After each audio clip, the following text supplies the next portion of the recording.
हरे कृष्णा, राधे राधे। आप सभी भक्तों का दिन शुभ और मंगलमय हो। भगवान विष्णु की कृपा आप सभी भक्तों पर सदा सर्वदा बना रहे।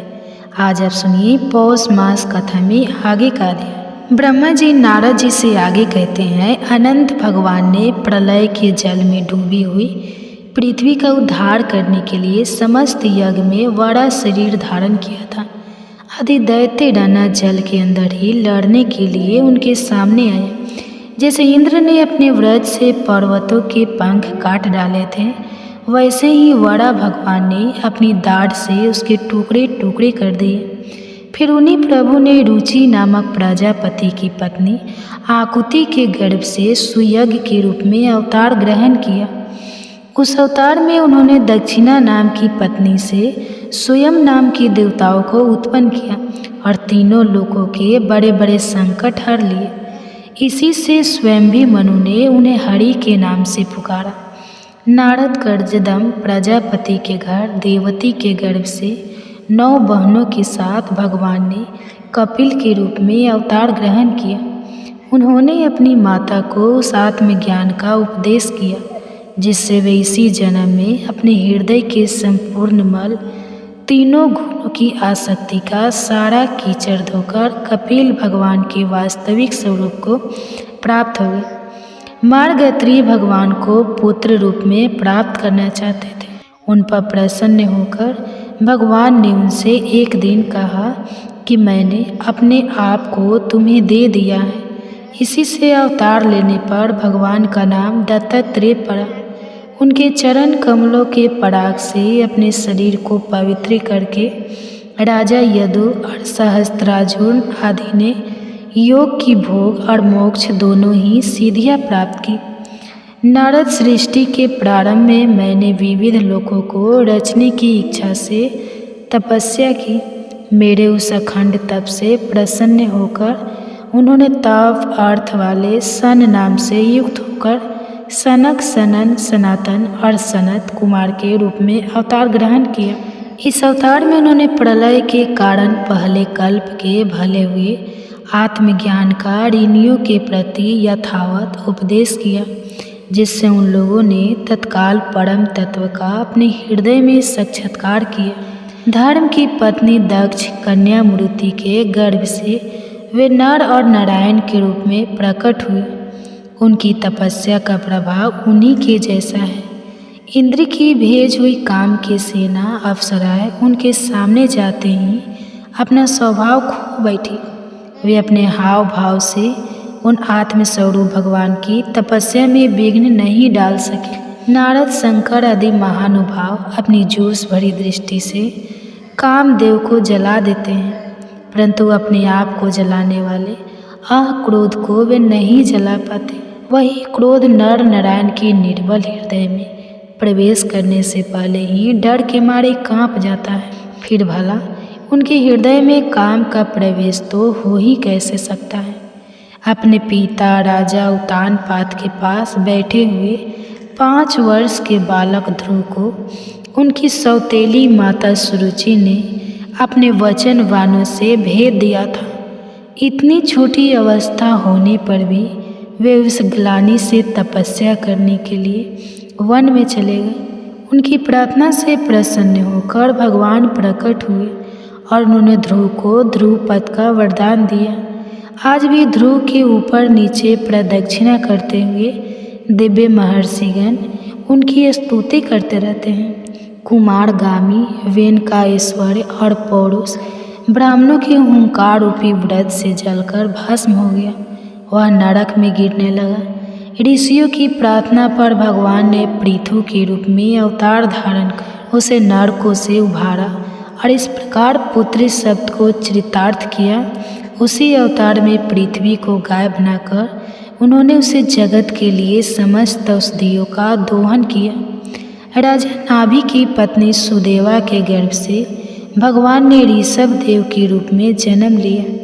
इस अवतार में समस्त आसक्तियों से रहित रहकर अपनी इंद्रियों और मन को अत्यंत शांत करके एवं अपने रूप से स्थित होकर समदर्शी के रूप में उन्होंने जड़ों की भांति योगचर्या का आचरण किया। इस स्थिति को महर्षि लोग परमहंस अथवा अवधूतचार्य कहते हैं। इसके बाद स्वयं उन्हीं यज्ञ पुरुष ने मेरे यज्ञ में स्वर्ण के समान कांति वाले हैं ग्रीव के रूप में अवतार ग्रहण किया। भगवान का वह विग्रह वेदम यज्ञम और सर्व वेदम है। उन्हीं के नासिका से श्वास के रूप में वेद वाणी प्रकट हुई। चाक्षुष मनवंतर के अंत में भावी मनु सत्यव्रत ने मत्स्य रूप में भगवान को प्राप्त किया था। उस समय पृथ्वी रूप नौका के आश्रय होने के कारण वे ही समस्त जीवों के आश्रय बने। प्रलय के उस भयंकर जल में मेरे मुख से गिरे हुए वेदों को लेकर वे उसी में विहार करते रहे। जब मुख्य मुख्य देवता और दानव अमृत की प्राप्ति के लिए क्षीर सागर को मथ रहे थे, तब भगवान ने कक्ष पर रूप में अपनी पीठ पर मंदराचल धारण किया। उस समय पर्वत के घूमने के कारण उसकी रगड़ से उनकी पीठ की खुजलाहट थोड़ी मिट गई, जिससे वे कुछ क्षणों तक सुख की नींद सो सके। देवताओं का महान भय मिटाने के लिए उन्होंने नरसिंह का रूप धारण किया। फड़कती हुई भय और तीखी दाढ़ों से उनका मुख बड़ा भावना लगता था। कश्यप उन्हें देखते ही हाथ में गदा लेकर उन पर टूट पड़ा। इस प्रकार भगवान ने दूर से ही उसे पकड़कर अपनी जांघों पर डाल लिया और उसे छटपटाते रहने पर भी अपने से उसका पेट फाड़ डाला। बड़े भारी सरोवर में महाबली ग्रह ने गजेंद्र का पैर पकड़ लिया।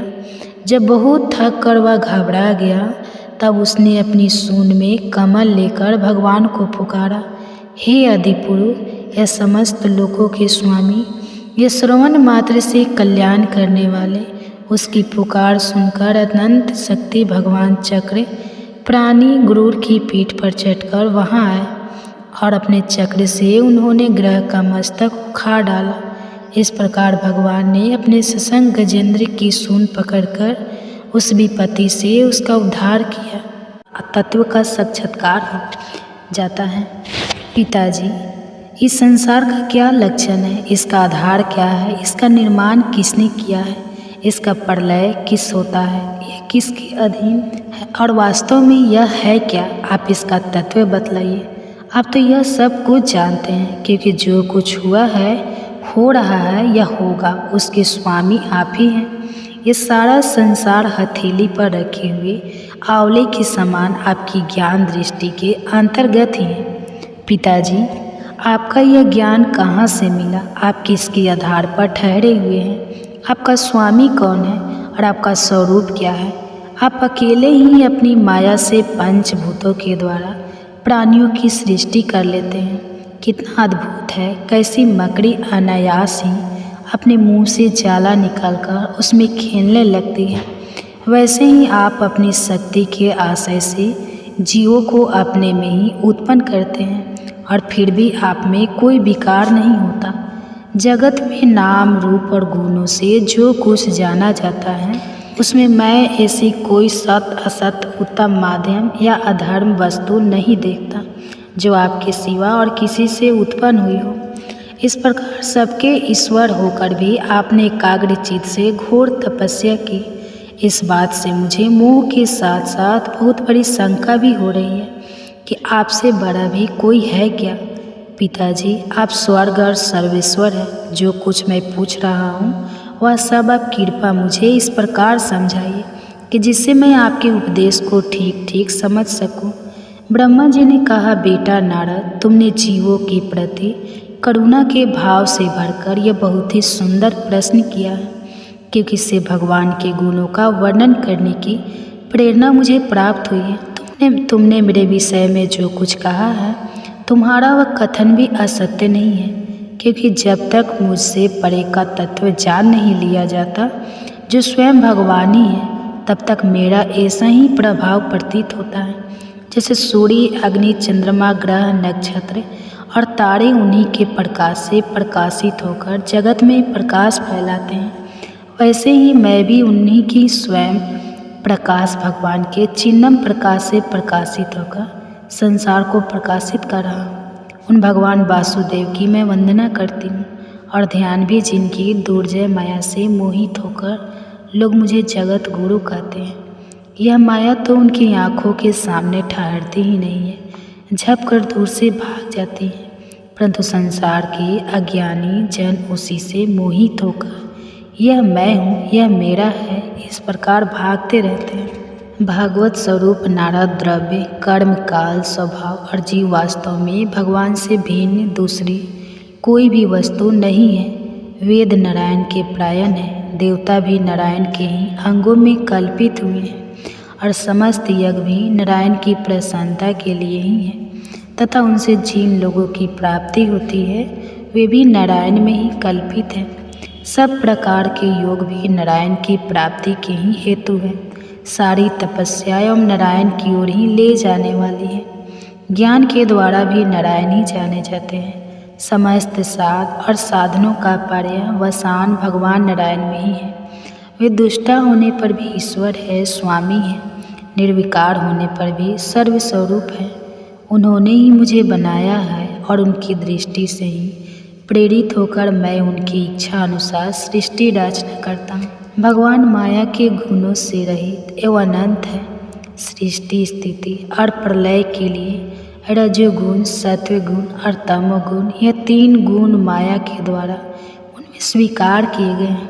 यही तीनों गुण द्रव्य ज्ञान और क्रिया का आश्रय लेकर मायातीत नित्य मुक्त पुरुष को ही माया में स्थित होने पर कार्य कारण और कर्तापन के अभिमान से बांध लेते हैं। नारद इंद्रियातीत भगवान गणों से इन तीन आवरण से अपने स्वरूप को भांति ढक लेते हैं, इसलिए लोग उनको नहीं जान पाते। सारे संसार के और मेरे भी एकमात्र स्वामी वही है, मायापति। भगवान ने एक से बहुत से होने की इच्छा होने पर अपनी माया से अपने स्वरूप में स्वयं प्रात काल कर्म और स्वभाव को स्वीकार कर लिया। भगवान की शक्ति से ही काल ने तीन गुणों में शोभ उत्पन्न कर दिया, स्वभाव ने उन्हें रूपांतरित कर दिया और कर्म ने महत्व को जन्म दिया। रजोगुण और सत्गुण की होने पर महत्व का जो विकार हुआ उससे ज्ञान क्रिया और द्रव्य रूप तम प्रधान विकार हुआ, वह अहंकार कहलाया और विकार को प्राप्त होकर तीन प्रकार का हो गया। उसके भेद है वकार, तेजस और तामस। नारद जी वे क्रमशः ज्ञान शक्ति, क्रिया शक्ति और द्रव्य शक्ति प्रधान है। जब पंच महाभूतों के कारण रूप तामस अहंकार में विकार हुआ तब उससे आकाश की उत्पत्ति हुई। आकाश की तन मात्रा और गुण शब्द है। इस शब्द के द्वारा ही दृष्टा और दृश्य का बोध होता है। जब आकाश में विकार हुआ तब उससे वायु की उत्पत्ति हुई। उसका गुण स्पर्श है, अपने कारण का गुण आ जाने से यह शब्द वाला भी है। इंद्रियों में स्फूर्ति, शरीर में जीवानी शक्ति, ओज और बल इसके रूप है। काल कर्म और स्वभाव में वायु में भी विकार हुआ, उससे तेज की उत्पत्ति हुई। इसका प्रधान गुण रूप है। साथ ही इसके कारण आकाश और आयु के गुण शब्द एवं स्पर्श भी इसमें है। तेज के विकार से जल की उत्पत्ति हुई, इसका गुण है रस कारण। तत्व के गुण शब्द स्पर्श और रूप भी है, इसमें है जल के विकार से पृथ्वी की उत्पत्ति हुई, उसका गुण है गंध। गंध के कारण के गुण कार्य में आते हैं। इस न्याय से शब्द स्पर्श रूप और ऐसे चारों गुण भी इसमें विद्यमान है। अहंकार अहंकार से मन की ओर इंद्रियों के 10 अधिराष्ट्रीय देवताओं की भी उत्पत्ति हुई। उनके नाम ही दिशा, वायु, सूर्य, वरुण, अश्विनी कुमार, अग्नि, इंद्र, विष्णु, मित्र और प्रजापति। तेजस अहंकार के विकार से स्रोत, त्वचा, नेत्र, जीवा और ग्रहण, ये 5 ज्ञानेंद्रिय एवं वाक, हस्तपाद, गुदा और जनंद प्रिय, ये 5 कर्मेंद्रियाँ उत्पन्न हुई। साथ ही ज्ञान शक्ति रूप बुद्धि और कार्य शक्ति रूप प्राण भी तेजस अहंकार से ही उत्पन्न हुए। श्रेष्ठ ब्रह्माविद जिस समय यह पंचभूत इंद्रिय मन और सत्य आदि तीनों गुण परस्पर संगठित नहीं थे तब अपने रहने के लिए भागों के साधन रूप शरीर की रचना नहीं कर सके। जब भगवान ने इन्हें अपनी शक्ति से प्रेरित किया तब ये तत्व परस्पर एक दूसरे के साथ मिल गए और उन्होंने आपस में कार्यकरण भाव स्वीकार करके वृष्टि अस्मिष्टि रूप पिंड और ब्रह्मांड दोनों की रचना की। वह ब्रह्मांड रूप अंडा 1 सहस्त्र वर्ष तक निर्जीव रूप से जल में पड़ रहा। फिर काल और स्वभाव को स्वीकार करने वाले भगवान ने उसे जीवित कर दिया। उस अंडे को फोड़कर उसमें से वही विराट पुरुष निकला, जिसके जंघा, चरण, भुजाएं, नेत्र, मुख और सिर शास्त्रों की संख्या में है। विद्वान पुरुष उसी के अंगों में समस्त लोक और उनमें रहने वाली वस्तुओं की कल्पना करते हैं। उसकी कमर से नीचे के अंगों में 7 पाताल की और उसके पैरों से ऊपर के अंगों में 7 स्वर्ग की कल्पना की जाती है। पैरों से लेकर कटी पर 7 पाताल तथा भूलोक की कल्पना की गई है। नाभि में भूवर लोक की, हृदय में स्वर्ग लोक की और परमात्मा के वक्ष स्थल में मर्लोक की कल्पना की गई है। उसके गले में जनलोक, दोनों स्तनों में तपोलोक और मस्तक में ब्रह्मा का नित्य निवास स्थान सत्यलोक है। उस विराट पुरुष की कमर में अतल, जांघों में बीतल, घुटनों में पवित्र सूतलोक और जंघों में तालातल की कल्पना की गई है। एड़ी के ऊपर की गांठों में मातल, पंजे और यत्र रसातल और तल में पताल समझना चाहिए। इस प्रकार विराट पुरुष स्वर्ग लोक मय है। विराट भगवान के अंगों में इस प्रकार भी लोगों की कल्पना की जाती है और उनके चरणों में पृथ्वी है, नाभि में भूवर लोक है और सिर में स्वर्ग लोक। तो इसी के साथ यह अध्याय समाप्त हुआ। अब सुनिए भागवत गीता का पाठ। किया हुआ यह प्रश्न बहुत ही उत्तम है। मनुष्य के लिए जितने भी बातें सुनने, स्मरण करने या कीर्तन करने की है, उन सब में यह श्रेष्ठ है। आत्मज्ञानी महापुरुष ऐसे प्रश्न का बड़ा आदर करते हैं। राजेंद्र जो गृहस्थ घर के काम धंधों में उलझे हुए हैं, अपने स्वरूप को नहीं जानते, उनके लिए हजारों बातें कहने, सुनने, भवन सोचने करने की रहती है। उनकी रात नींद या स्त्री प्रसंग में कटती है और दिन धन की हाय हाय या कुटुंब के भ्रमण पोषण में समाप्त हो जाता है। संसार में जिन्हें अपना अत्यंत घनिष्ठ संबंधी कहा जाता है, वे शरीर, पुत्र, स्त्री आदि कुछ नहीं है, परंतु जो उनके मोह में ऐसा पागल सा हो जाता है कि रात दिन उनको मृत्यु का ग्रास होते देखकर भी चिंता नहीं। इसलिए परीक्षित जो अभय पद को प्राप्त करना चाहता है, उसे तो सर्वात्मक मान भगवान श्री कृष्ण की लीलाओं का श्रवण, कीर्तन और स्मरण करना चाहिए। मनुष्य जन्म का यही इतना ही लाभ है कि चाहे जैसे हो, ज्ञान से, भक्ति से अथवा अपने धर्म की निष्ठा से जीवन को ऐसा बना लिया जाए कि मृत्यु के समय भगवान की स्मृति अवश्य बनी रहे।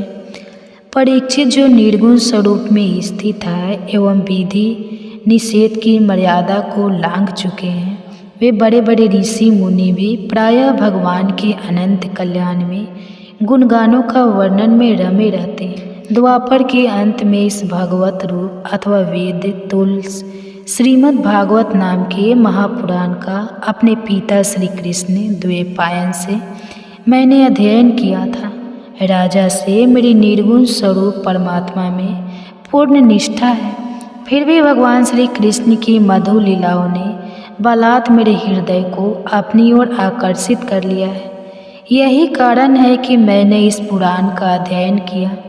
तुम भगवान के परम भक्त हो, इसलिए तुम्हें मैं इसे सुनाऊंगा। जो इसके प्रति श्रद्धा रखते हैं, उनकी शुद्ध चित्त वृत्ति भगवान श्री कृष्ण के चरणों में अनन्य प्रेम के साथ बहुत शीघ्र लग जाती है।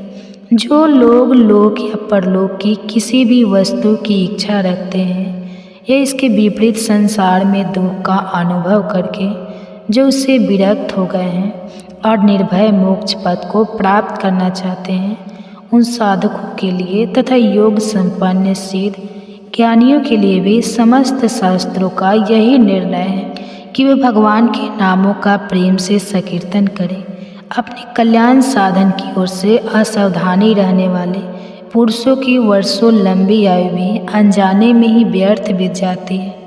उससे क्या लाभ? सावधानी से ज्ञानपूर्वक बिताए हुए घड़ी 2 घड़ी भी श्रेष्ठ है, क्योंकि उसके द्वारा अपने कल्याण की चेष्टा तो की जा सकती है। राजास खटवांग अपनी वायु की समाप्ति का समय जानकर 2 घड़ी में ही सब कुछ त्याग कर भगवान के अभय पद को प्राप्त हो गए। परीक्षित, अभी तो तुम्हारे जीवन की अवधि 7 दिन की है। इस बीच में भी तुम अपने परम कल्याण के लिए जो कुछ करना चाहिए वह सब कुछ कर लो। मृत्यु का समय आने पर मनुष्य घबराए नहीं। उसे चाहिए कि वह वैराग्य के शास्त्र से शरीर और उससे संबंध रखने वालों के प्रति ममता को काट डाले। धैर्य के साथ धाड़ि से निकलकर पवित्र तीर्थ के जल में स्नान करें और पवित्र तथा एकांत स्थान में विधि पूर्वक आसन लगाकर बैठ जाए। तत्पश्चात परम पवित्र 3 मात्राओं से युक्त ओम शब्द का मन ही मन उच्चारण करें। प्राण वायु के वश में करके मन का दमन करें और एक क्षण के लिए भी प्रणव को ना भूलें। बुद्धि की सहायता से मन के द्वारा इंद्रियों को उनके विषय से हटा लें और कर्म की वासनाओं से चंचल हुए मन को विचार के द्वारा रोककर भगवान के मंगलमय रूप में लगाएं। स्थिर चित्त से भगवान के श्री विग्रह में से किसी एक अंग का ध्यान करें। इस प्रकार एक एक अंग का ध्यान करते करते विषय वासना से रहित मन को पूर्ण रूप से भगवान में ऐसा तल्लीन कर दे कि फिर और किसी विषय का चिंतन ही ना हो। वही भगवान विष्णु का परम पद है, जिसे प्राप्त करके मन भगवत प्रेम रूप आनंद से भर जाता है। यदि भगवान का ध्यान करते समय मन रजो गुण से विचित्र या तपोगुण से मूढ़ हो जाए तो घबराए नहीं। धैर्य के साथ योग धारण के द्वारा उसे वश में करना चाहिए, क्योंकि धारण उक्त दोनों गुणों के दोषों को मिटा देती है। धारणा स्थित हो जाने पर ध्यान में जब योगी अपने परम मंगलमय आश्रय को देखता है तब उसे तुरंत ही भक्ति योग की प्राप्ति हो जाती है। परीक्षित ने पूछा, ब्राह्मण धारणा जिस साधन से किस वस्तु में किस प्रकार की जाती है और उसका क्या स्वरूप माना गया है, जो शीघ्र मनुष्य के मन का मैल मिटा देती है। श्री सुखदेव जी ने कहा, परीक्षित, आसन, श्वास, आसक्ति और इंद्रियों पर विजय प्राप्त करके फिर बुद्धि के द्वारा मन को भगवान के स्थूल रूप में लगाना चाहिए। यह कार्य रूप संपूर्ण विश्व जो कुछ कभी था है या होगा, सबका सब जिसमें दिख पड़ता है वही भगवान का स्थूल से अस्थूल और विराट शरीर है। जल, अग्नि, वायु, आकाश, अहंकार, मत और प्रकृति, इन 7 आवरण से घिरे हुए इस ब्रह्मांड शरीर में जो विराट पुरुष भगवान है वही धारणा के आश्रय हैं। उन्हीं की धारणा की जाती है। तत्व ज्ञान की एड़ियाँ और पंजे रसातल है। गुल्फ एड़ी के ऊपर की गांठें मातल है। उनके पैर के पिंडे तलातल है। विश्व मूर्ति भगवान के दोनों घुटने सुतल है। आगे बीतल और अतल है, पेन भूतल है और परीक्षित उनके नाभि रूप सरोवर को ही आकाश कहते हैं। आदि पुरुष परमात्मा की छाती को स्वर्ग लोक, गले को महर लोक, मुख को जन लोक और ललाट को तपोलोक कहते हैं। उन सहस्त्र सिर वाले भगवान का मस्तक समूही सत्य लोक है। इंद्र आदि देवता उनको भुजाएं हैं। दिशाएं, कान और शब्द श्रवण इंद्रिय हैं। दोनों अश्विनी कुमार उनकी नासिका के छिद्र हैं। गंध ग्रहण इंद्रिय है और धधकती हुई आग उनका मुख है। भगवान विष्णु के नेत्र अंतरिक्ष हैं। उनमें देखने की शक्ति सूर्य है। दोनों पल के रात और दिन है। उनका भ्रू विलास ब्रह्मालोक है। तालु जल है और जीवा रस सब प्रकार से स्नेह दात है और उनकी जगन मोहिनी माया को ही उनका मुस्कान कहते हैं। यह अत्यंत सृष्टि उसी माया का कटाक्ष विपेक्ष है। लज्जा ऊपर का होठ और लोभ नीचे का होठ है। धन स्तन और अधर्म पीठ है। रजन विश्व मूर्ति विराट पुरुष की नाड़ियों है। वृक्ष रोम है। परम प्रबल वायु श्वास है। काल उनकी चाल है और गुणों का चक्कर चलाते रहना ही उनका कर्म है। परीक्षित को उनके केस मानते हैं। संध्या उन अनंत का वस्त्र है। महात्माओं ने अव्यक्त को ही उनका हृदय बतलाया है और सब विकारों का खजाना। उनका मन चंद्रमा कहा गया है। महतत्व को सर्वात्मा का चित कहते हैं और रुद्र उनके अहंकार कहे गए हैं। घोड़े, खच्चर, ऊंट और हाथी उनके नख हैं। वन में रहने वाले सारे मृग और पशु उनके कटी प्रदेश में स्थित हैं। तरह तरह के पक्षी उनके अद्भुत रचना कौशल है। स्वयं भी मनु उनकी बुद्धि है और मन की संतान मनुष्य उनके निवास स्थान है। विराट भगवान के स्थूल शरीर का यही स्वरूप है। सो मैंने तुम्हें सुना दिया। इसी में मुमुक्षु पुरुष बुद्धि के द्वारा मन को स्थित करते हैं, क्योंकि इससे भिन्न और कोई वस्तु नहीं है। जैसे स्वप्न देखने वाला स्वप्नावस्था में अपने आप को विविध पदार्थों के रूप में देखता है, वैसे ही सबकी बुद्धि वृत्तियों के द्वारा सब कुछ अनुभव करने वाला सर्वत्यामी परमा भी एक ही है। उन सत्य स्वरूप आनंद निधि भगवान का ही भजन करना चाहिए। अन्य किसी भी वस्तु में आसक्ति नहीं करना चाहिए। शौनक जी वहाँ पहुंचकर राजा परीक्षित ने देखा कि एक राजेश्वरधारी क्षुद्र हाथ में डंडा लिए हुए हैं और गाय बैल के एक जोड़ी को इस तरह पीटता जा रहा है जैसे उनका कोई स्वामी ही ना हो। वह कमल तंतु के समान श्वेत रंग का बैल एक पैर से खड़ा काँप रहा था तथा क्षुद्र की ताड़ना से पीड़ित और भयभीत होकर मूत्र त्याग कर रहा था। धर्म में उपयोगी दूध, घी आदि हवे से पदार्थों को देने वाली वह गाय भी बार बार क्षुद्र के पैरों की ठोकरें खाकर अत्यंत दीन हो रही थी। एक तो वह स्वयं ही दुबली पतली थी, दूसरी उसरी बछड़ा भी उसके पास नहीं था। उसे भूख लगी हुई थी और उसकी आंखों से आंसू बहते जा रहे थे। स्वर्ण जट रथ पर चढ़े हुए राजा परीक्षित ने अपना धनुष चढ़ाकर मेघ के समान गंभीर वाणी से उसको ललकारा, अरे तू कौन है जो बलवान होकर भी मेरे राज्य के इन दुर्बल प्राणियों को बलपूर्वक मार रहा है। हमारे दादा अर्जुन के साथ भगवान श्री कृष्ण के परम धाम पधार जाने पर इस प्रकार निर्जन स्थान में निरपराधों पर प्रहार करने वाला तू अपराधी है, अतः वध के योग्य है। उन्होंने धर्म से पूछा, कमल नाल के समान आपका श्वेत वर्ण है, 3 पैर ना होने पर भी आप एक ही पैर से चलते फिरते हैं। यह देखकर मुझे बड़ा कष्ट हो रहा है। बतलाइए, आपके बैल के रूप में कोई देवता है? अभी युभूम कुरुवंश नर पतियों के बाहुबल से सुरक्षित है। इसमें आपके सिवा और किसी भी प्राणी की आंखों से शोक के आंसू बहते मैंने नहीं देखा। धेनु पुत्र, अब आप शोक न करें, इस क्षुद्र से निर्भय हो जाए। गौ माता, मैं दुष्टों को दंड देने वाला हूँ, अब आप रोए नहीं, आपका कल्याण। देवी, जिस राजा के राज्य में दुष्टों के उपद्रव से सारी प्रजा त्रस्त रहती है, उस मतवाले राजा की कीर्ति, आयु, ऐश्वर्य और परलोक नष्ट हो जाते हैं। राजाओं का परम धर्म यही है कि वे दुखियों का दुख दूर करें। यह महादुष्ट और प्राणियों को पीड़ित करने वाला है, अतः मैं अभी इसे मार डालूंगा। सुरभि नंदन, आप तो 4 पैर वाले जीव हैं, आपके 3 पैर किसने काट डाले?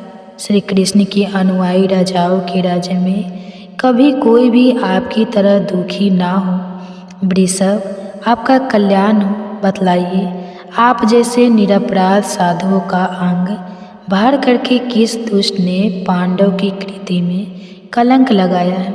जो किसी निरपराधी प्राणियों को सताता है, उसे चाहे वह कभी भी रहे, मेरा भय अवश्य होगा। दुष्टों का दमन करने से साधुओं का कल्याण ही होता है। जो उन दंड व्यक्ति निरपराध प्राणियों को दुख देता है, वह चाहे साक्षात देवता ही क्यों ना हो, मैं उसकी बाजूबंद से विभूषित भुजाओं को काट डालूंगा। बिना आपत्ति काल के मर्यादा का उल्लंघन करने वाले को शास्त्र अनुसार दंड देते हुए अपने धर्म में स्थित लोगों का पालन करना राजाओं का परम धर्म है। धर्म ने कहा, राजन, आप महाराजा पांडु के वंशज हैं, आपका इस प्रकार दुखियों को अवशासन देना आपके योग्य ही है।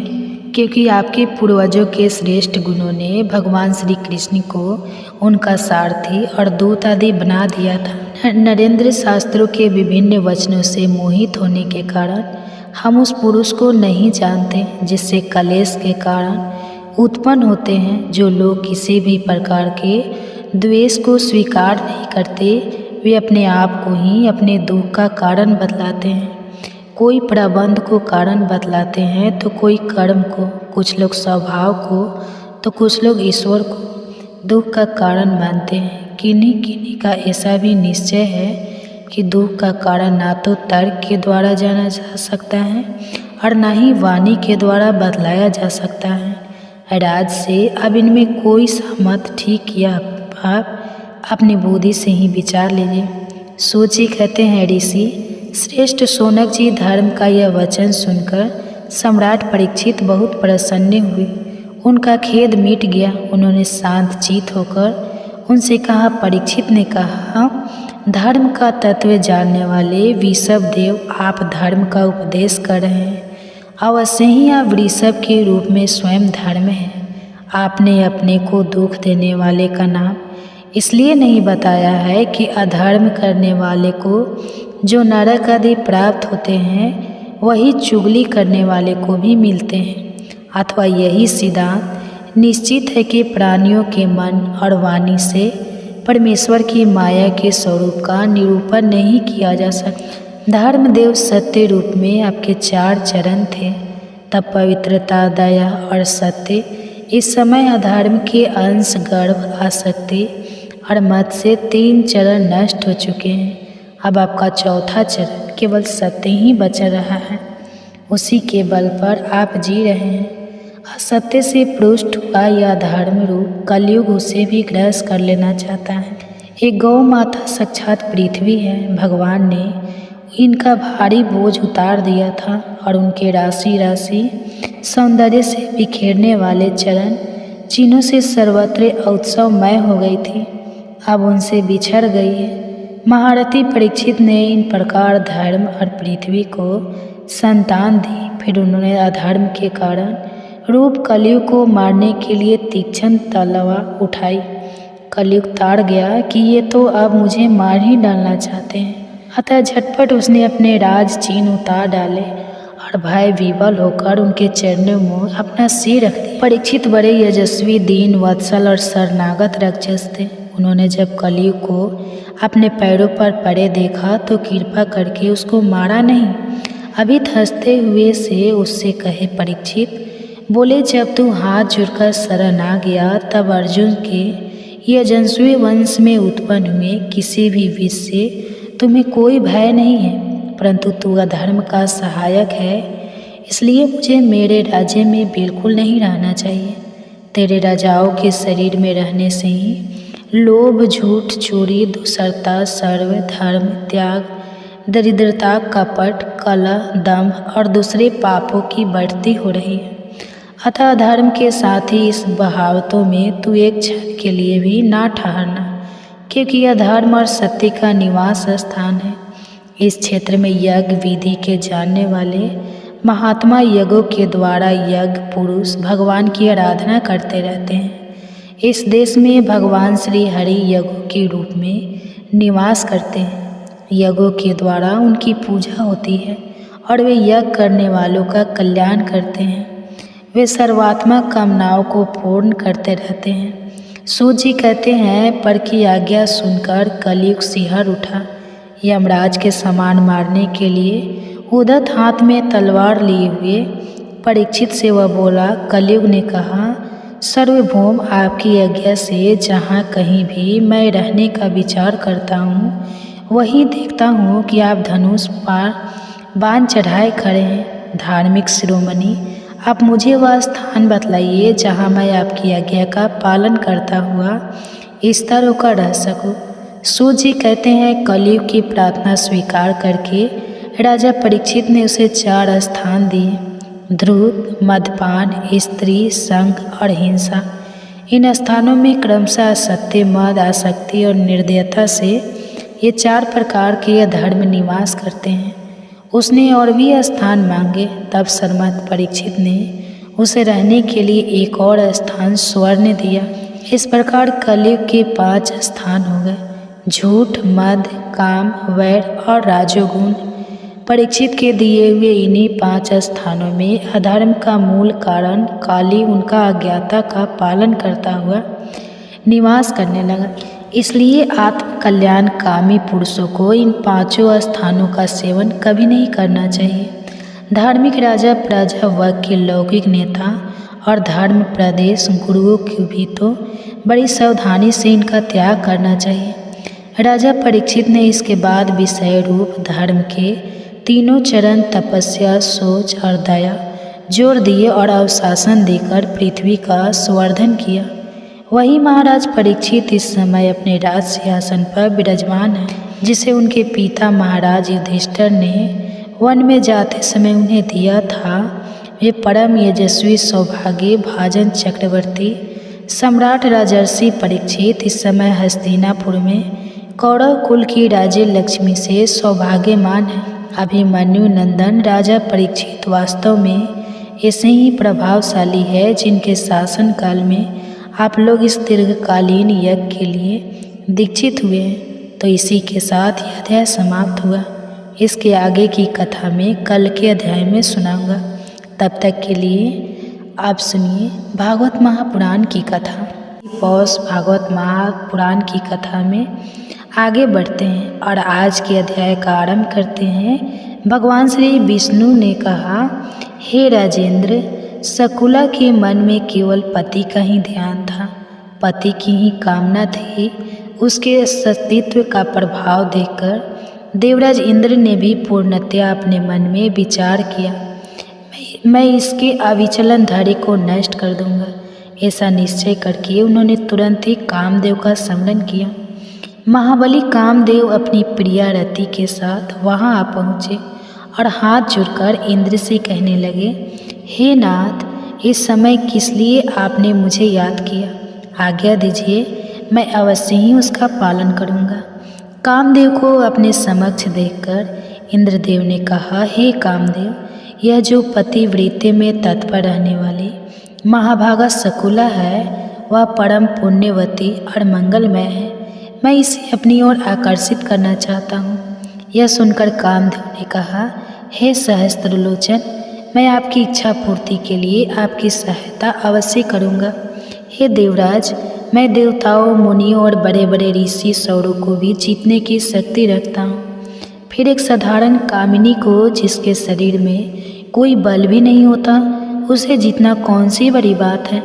मैं कामनियों के विभिन्न अंगों में निवास करता हूँ। नारी मेरा घर है, उसके भीतर मैं सदा मौजूद रहता हूँ। इसलिए भाई, पिता, स्वजन, संबंधी, बंधु बांधव कोई भी क्यों न हो, यदि उसमें रूप और गुण है तो वह उसे देखकर मेरे बाणों से घायल हो ही जाती है। उसका चित्त चंचल हो जाता है और परिणाम की चिंता नहीं करती। इसलिए हे देवेश्वर, मैं शकुला के सतीत्व को अवश्य नष्ट कर दूंगा।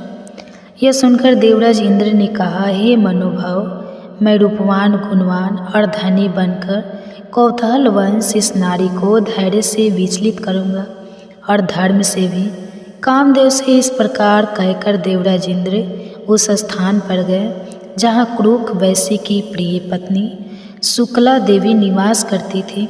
वहाँ जाकर वे अपने हाव भाव, रूप और गुण आदि का प्रदर्शन करने लगे। रूप और संपत्ति से युक्त होने पर भी उस पराये पुरुष पर शकुला ने दृष्टि नहीं डाली, लेकिन वह जहाँ जहाँ जाती वहाँ वहाँ पहुँचकर इंद्र उसे निहारते रहते।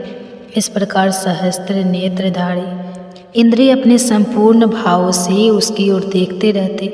इंद्र ने उसके पास अपनी दूती भेजा।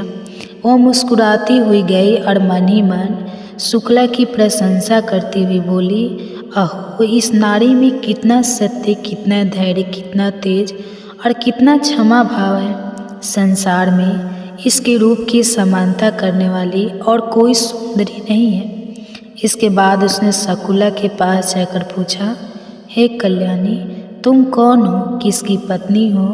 जिस पुरुष को तुम जैसी गुणवती भार्या प्राप्त है, वह इस पृथ्वी पर पुण्य का भागी है।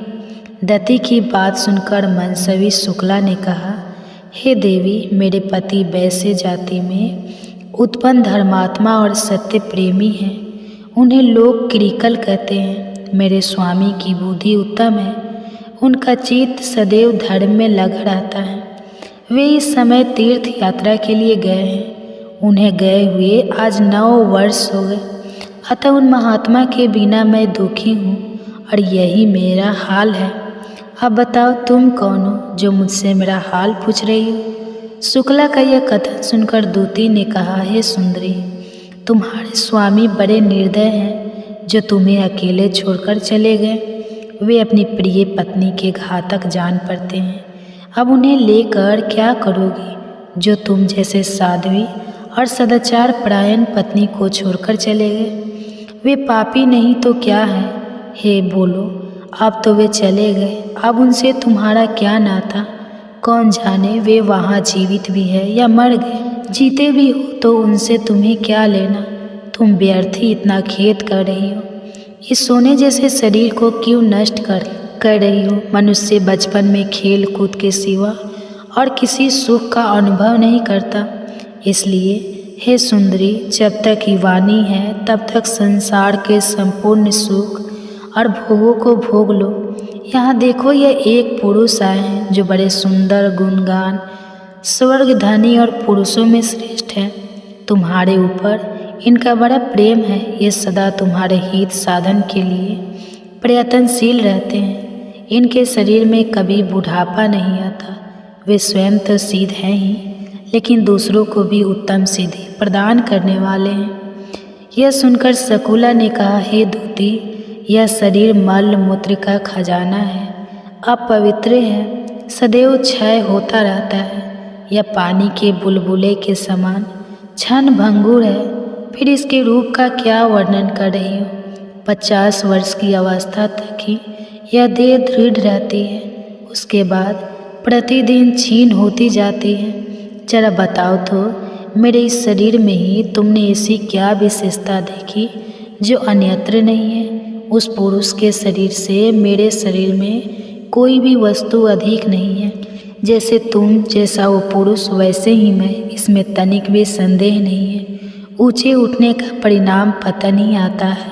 ये बड़े बड़े वृक्ष और पर्वत काल से पीड़ित होकर एक दिन नष्ट हो जाते हैं।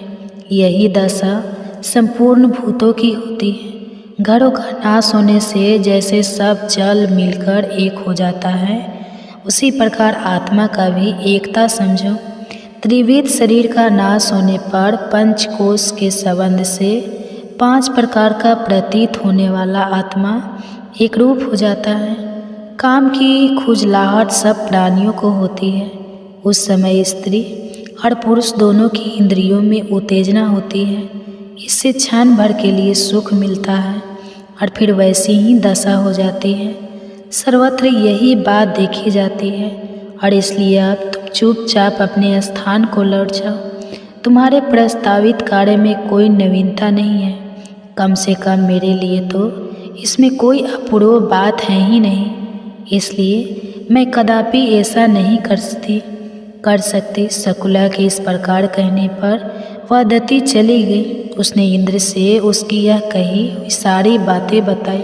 शकुला का भाषण सत्य और धर्म से युक्त था। उसके साहस, धैर्य और ज्ञान की आलोचना करके इंद्र मन ही मन सोचने लगे, इस पृथ्वी पर दूसरी कोई स्त्री ऐसी नहीं है जो इस प्रकार की बात कह सके।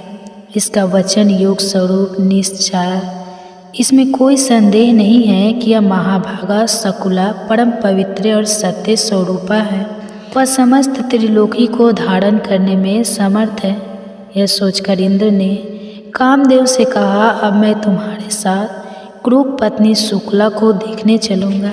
कामदेव को अपने बल पर बड़ा अभिमान था। वे जोश में आकर इंद्र से कहने लगे, हे देवराज, जहाँ वह पतिव्रता रहती है उस स्थान पर मुझे ले चलिए। मैं अभी चलकर उसके ज्ञान, वीर्य, बल, धैर्य, पतिव्रत सब कुछ नष्ट कर दूंगा।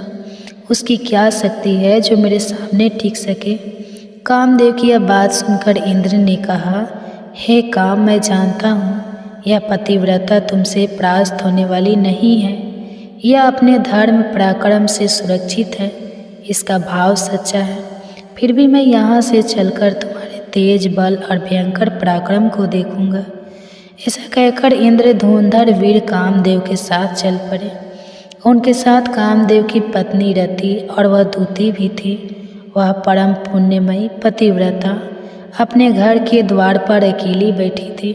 केवल पति के ध्यान में तन्मय होकर वह प्राणों के वश में करके स्वामी का चिंतन करते हुए विकल्प शून्य हो गए थे। कोई भी पुरुष उसकी स्थिति की कल्पना नहीं कर सकता था। उस समय इंद्र अनुपम तेज और सौंदर्य से युक्त विलास और हाव भाव से सुशोभित अत्यंत सुंदर रूप धारण करके उसके सामने प्रकट हुए।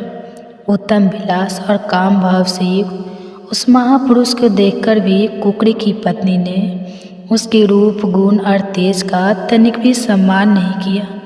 जैसे कमल के पत्ते पर छोड़ा हुआ जल उस पत्ते की छोड़कर दूर चला जाता है, उस पर ठहरता नहीं, उसी प्रकार वो सती भी उस पुरुष की ओर आकृष्ट नहीं हुई। वो घर के अंदर चली गई और अपने पति में ही अनुरक्त होकर उन्हीं का चिंतन करने लगी। देवराज इंद्र शकुला के शुद्ध भाव को समझ गए और अपने सामने खड़े कामदेव से कहने लगे, इस सती ने सत्य रूप पति के ध्यान का कवच धारण किया है।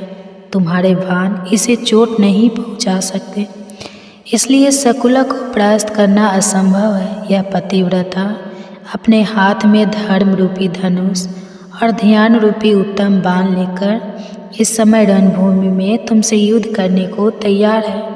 हे कामदेव, इस सती के तप का नाश करने से हम दोनों को अनंत और अपार दुख भोगना पड़ेगा, इसलिए अब हमें इसे छोड़कर यहाँ से चले जाना चाहिए। तुम जानते हो, पहले एक बार मैं सती के साथ समागत करने का पापम परिणाम भोग चुका हूँ। महर्षि गौतम ने मुझे भयंकर श्राप दिया था। आग की लपट को छूने का साहस कौन करेगा? कौन ऐसा मूर्ख है जो अपने गले में भारी पत्थर बांधकर समुद्र में उतरना चाहेगा? जब इस प्रकार देवराज इंद्र जाने के लिए तैयार हुए, तब कामदेव ने उन्हें उकसाया और कुछ ऐसी बात कही जो उन्हें नहीं कहनी चाहिए थी।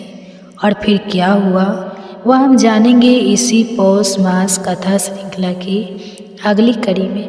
अगर आपको आज की कथा अच्छी लगी है तो इस वीडियो को लाइक कीजिए और अधिक से अधिक लोगों तक इस कथा को पहुंचाइए, इसे शेयर कीजिए, जिससे उन्हें भी इस पवित्र पौष मास में भागवत महापुराण की कथा का श्रवण करने का पुण्य फल प्राप्त हो।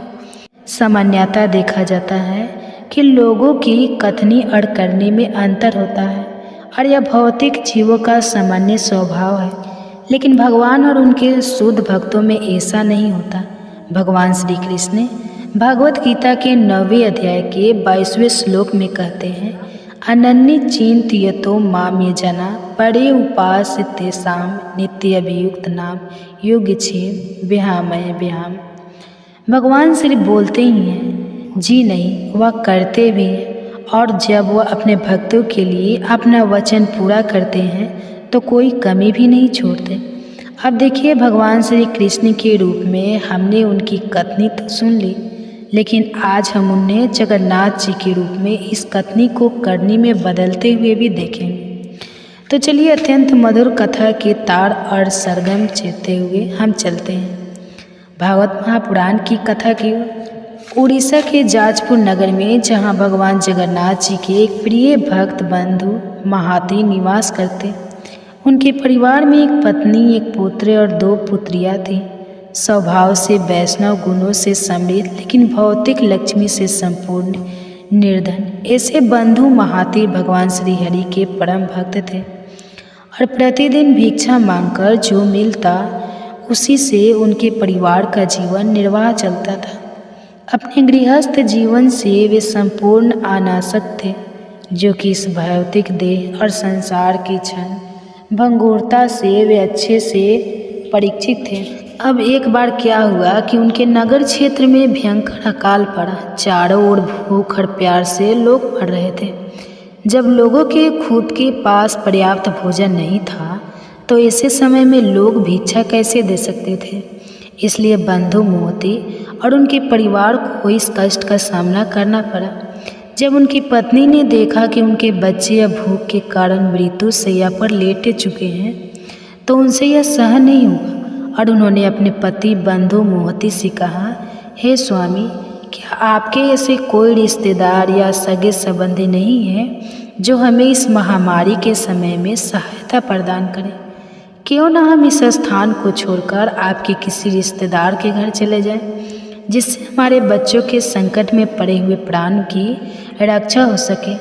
पत्नी की आर्द्र प्रार्थना सुनकर बंधु मोहंती ने कहा, मेरा कोई रिश्तेदार तो नहीं है, परंतु मेरा एक परम मित्र अवश्य है। वह इस संसार में सर्वश्रेष्ठ है और उसके समान कोई नहीं, लेकिन वो यहाँ से बहुत दूर श्री क्षेत्रपुरी धाम में रहता है। अगर किसी तरह हम उस तक पहुँच गए तो हमारी सभी समस्याओं का समाधान हो जाएगा। बंधु मोहती की बात सुनकर पत्नी ने हर्षित होते हुए कहा, अच्छा, फिर प्रतीक्षा किस बात की? चलिए मैं एक बच्चे को उठा लेती हूँ और आप दूसरे को उठा लीजिए और बिना किसी विलंब और अब हम निकलते हैं। पत्नी की बात सुनकर प्रसन्न हुए बंधु मोहती ने सोचा, चलो इसी बहाने मुझे मेरे प्रभु श्री जगन्नाथ, बलदेव और सुभद्रा जी के दर्शन हो जाएंगे। और बस फिर क्या था, बंधु मोहती अपनी पत्नी और बच्चों के साथ निकल पड़े अपने परम मित्र के घर जाने के लिए, यानी श्री क्षेत्रपुरी धाम के लिए। 4 दिन की कठोर यात्रा के बाद वे सभी जगन्नाथ मंदिर के द्वार पर जा पहुँचे। उस समय हजारों लोगों की भीड़ वहां दर्शन के लिए एकत्रित हुई थी, इसलिए सुरक्षा प्रबंध मजबूत था। अब ऐसे समय में मंदिर में जाने का अवसर उन्हें नहीं मिल पाया, इसलिए उन्होंने बाहर से ही पतित पावन जगन्नाथ जी के दर्शन किए और पेजा नाला के निकट स्थित दक्षिण द्वार पर चले गए।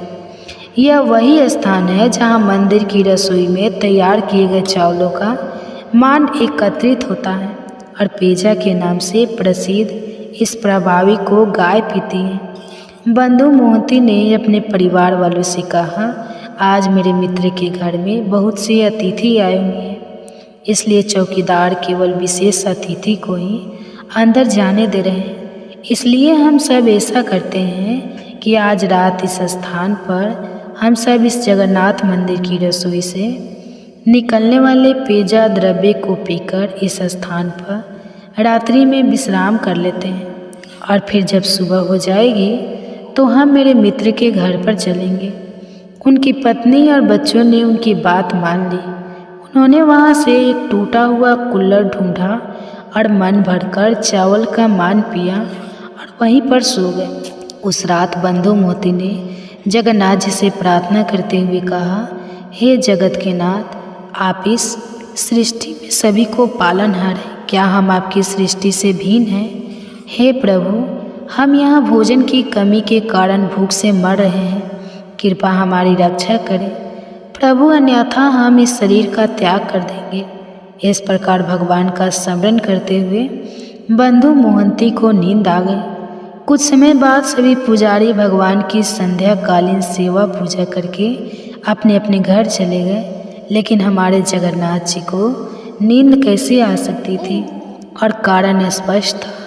उनका एक परम भक्त अपने परिवार के साथ उनके मंदिर के द्वार पर भूखा सो जा रहा था। भगवान ने सोचा, मेरा मित्र इतनी दूर से यह सोचकर मेरे पास आया था कि मैं ही एकमात्र उसका मित्र हूँ, ऐसे में मैं उसे इस स्थिति में कैसे देख सकता हूँ? नहीं, यह नहीं हो सकता।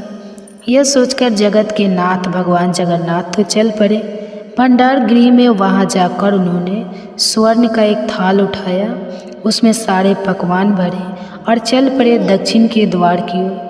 वहाँ जाकर उन्होंने आवाज़ लगाई, अरे बंधु मोहती, ओ बंधु मोहती। जब बंधु मोहती ने आवाज़ सुनी तो उन्होंने सोचा, यह तो मेरा नाम कोई पुकार रहा है। अरे नहीं, यह मुझे कौन जानता जो मुझे बुलाएगा? शायद मेरे नाम का कोई और व्यक्ति होगा, उसे बुला रहा होगा।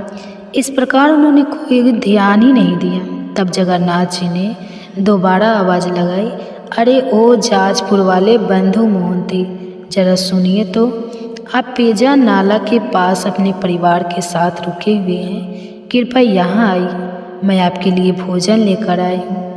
जब बंधु मोहंती ने ये सुना तो वे उस दिशा में गए और वहाँ जाकर देखा तो भगवान जगन्नाथ एक वृद्ध ब्राह्मण के रूप में भोजन का थाल लेकर खड़े थे। भोजन का थाल देते हुए भगवान ने कहा, कृपया इसका स्वीकार करें और अपने परिवारजनों को भोजन करवाएं। कल प्रातः होते ही मैं आपके लिए सभी व्यवस्था कर दूंगा।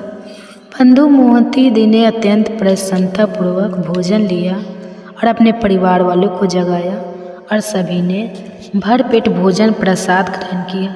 उसके बाद बंधु मोहंती स्वर्ण का थाल वापस देने के लिए दक्षिण द्वार पर गए, लेकिन वहाँ कोई वृद्ध ब्राह्मण नहीं थे। बंधु मोहंती ने सोचा प्रातः काल होगा और जब सभी पुजारी आएंगे तो उन्हें लौटा दूंगा। यह सोचकर उन्होंने उस थाली को कपड़े में लपेट के रख दिया। अगले दिन प्रातः जब सभी पुजारी भंडार गृह में आए और देखा तो वहाँ से एक सोने का थाल गायब था। स्वर्ण थाली के चुराए जाने की सूचना प्रबंधन समिति को दी गई। अचानक किसी ने दक्षिण द्वार पर देखा तो ये स्वर्ण थाली कपड़े के अंदर चमक रही थी। वहाँ आकर देखा तो यह तो बंधु मोहंती के पास पड़ी थी।